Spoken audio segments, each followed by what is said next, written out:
सोचो, एक विदेशी कंपनी जो शुरू में मसाले और कपड़े बेचने आई थी, धीरे धीरे कैसे पूरे भारत की अर्थव्यवस्था और आम लोगों की जिंदगी पर ऐसा कब्जा कर गई कि उनके जीने के तरीकों को बदल दिया।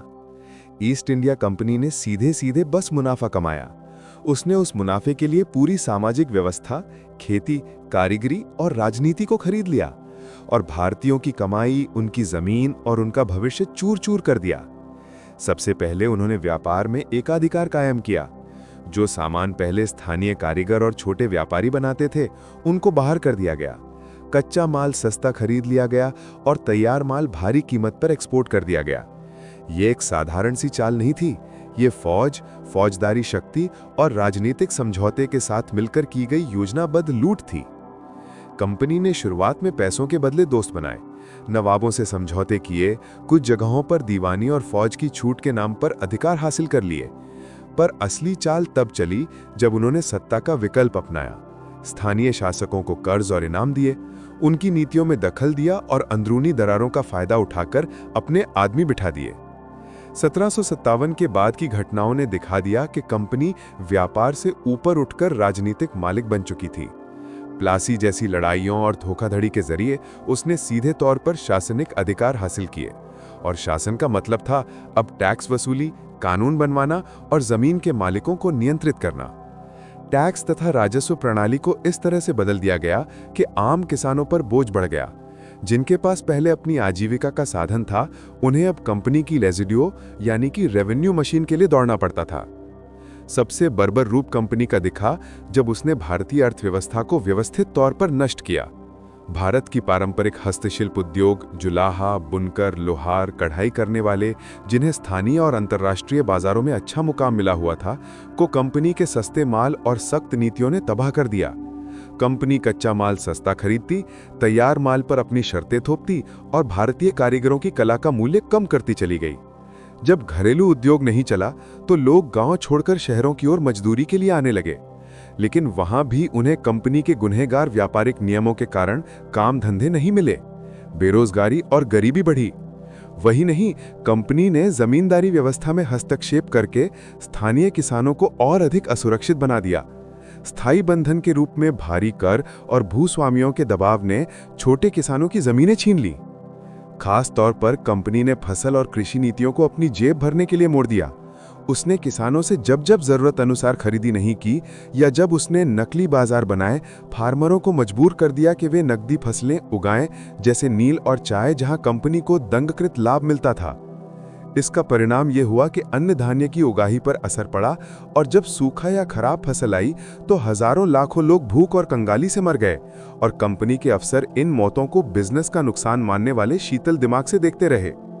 भूख और अकाल के समय भी टैक्स और रेवेन्यू वसूली नहीं रुकी।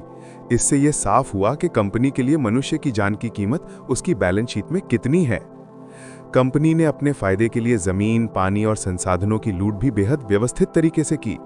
पेड़ों की कटाई, खनिजों का अंधाधुंध उपयोग और नदियों के बहाव में बदलाव ने स्थानीय पारिस्थितिकियों को बिगाड़ दिया, जिससे भविष्य की खेती और जीवन यापन और मुश्किल हो गया। और जब स्थानीय लोग विरोध करने लगे तो कंपनी ने सैन्य ताकत और सामाजिक विभाजन का इस्तेमाल किया। किसी समुदाय का समर्थन हासिल करके दूसरे समुदायों के खिलाफ खेल खेला गया। यह वेंट टू डिवाइड रणनीति लोगों को आपस में लड़वाने और अपनी सत्ता को मजबूत करने का पुराना लेकिन आक्रामक तरीका था। कंपनी की आर्थिक रणनीति में एक और जहर था, धन को बाहर भेजना। भारी मात्रा में धन, मुनाफा और संसाधन भारत से निकालकर लंदन और अन्य यूरोपीय बाजार में भेज दिए गए। ये धन कभी वापस भारत के विकास में नहीं आया। सड़कों, स्कूलों या स्वास्थ्य सेवाओं में उतना निवेश नहीं हुआ जितना कि वहां के लोगों की जरूरत थी। उस समय के निवेशक और डायरेक्टरों को कंपनी की कमाई का केवल एक ही मतलब दिखता था, डिविडेंड और बढ़ती संपत्ति। यही धन निकासी आज भी किसी व्यक्ति या देश के लिए बर्बादी का सबसे तेज रास्ता है, और कंपनी ने इसे मानक बना दिया। बर्बादी सिर्फ आर्थिक ही नहीं थी, सामाजिक और आर्थिक बर्बादी भी आई। शिक्षा और स्थानीय परंपराओं को नजरअंदाज करते हुए कंपनी ने अपने तौर तरीकों को थोपना शुरू किया। कानून, पंजीकरण और अंग्रेजी व्यवस्था ने स्थानीय न्याय और सामाजिक नियंत्रण के तौर तरीकों को कमजोर कर दिया। जो लोग सामाजिक सुरक्षा के पुराने नेटवर्क पर जीते थे, वे अकेलेपन और असहायता की तरफ ढकेले गए। महिलाओं और निम्न सामाजिक वर्गों का जीवन और भी कठोर हो गया, क्योंकि पारंपरिक सुरक्षा जाल टूट गया था। इन सब अत्याचारों के बावजूद कंपनी की शक्ति और लालच लगातार बढ़ती रही, तब तक जब तक कि ये सब बहुत बड़े विद्रोह और असंतोष में नहीं बदल गया। 1857 की बड़ी लड़ाई, जिसे कुछ लोग प्रथम स्वतंत्रता संग्राम कहते हैं, कंपनी के उत्थान और अत्याचार के खिलाफ फैला क्रोधित विस्फोट था। अंग्रेजी सैनिकों, कंपनी के एजेंटों और स्थानीय पृष्ठभूमियों के बीच हुई टकराव ने यह साफ कर दिया कि कंपनी की शासन प्रणाली अब टिक नहीं सकती।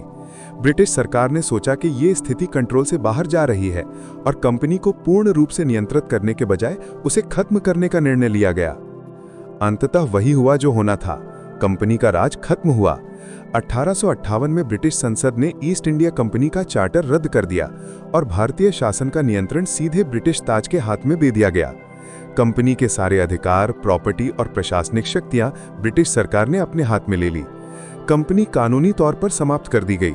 उसके व्यापारिक कागजात और सैनिकों का नियमन सरकार ने संभाल लिया।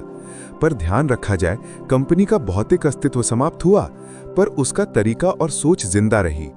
राज्य निर्माण के उस मॉडल ने कई नए कानून, प्रशासनिक ढांचे और आर्थिक नीतियां छोड़ दी, जो बाद में भी अक्सर स्थानीय हितों के खिलाफ बनी रहीं। तो असल में ईस्ट इंडिया कंपनी ने भारत को कैसे लूटा और बर्बाद किया? उसने सीधे जमीन, उत्पादन और लोगों की धनराशि को चुराया। उसने स्थानीय उद्योगों को ध्वस्त किया। उसने सामाजिक आर्थिक संरचनाओं को तोड़ा और जब विरोध हुआ तो उसने भारी शक्ति द्वारा दबा दिया। अंत में कंपनी का शासन खत्म हुआ, पर उसका प्रभाव और घिनौना मॉडल दुनिया भर की कई बड़ी संस्थाओं के लिए एक किस्म का प्लेबुक बनकर रह गया। ये सिखाता है कि जब कोई कॉरपोरेशन सत्ता और मुनाफे को सबसे ऊपर रख दे, तो ये केवल आर्थिक हानि नहीं, बल्कि सामाजिक और मानविक विनाश भी लाता है।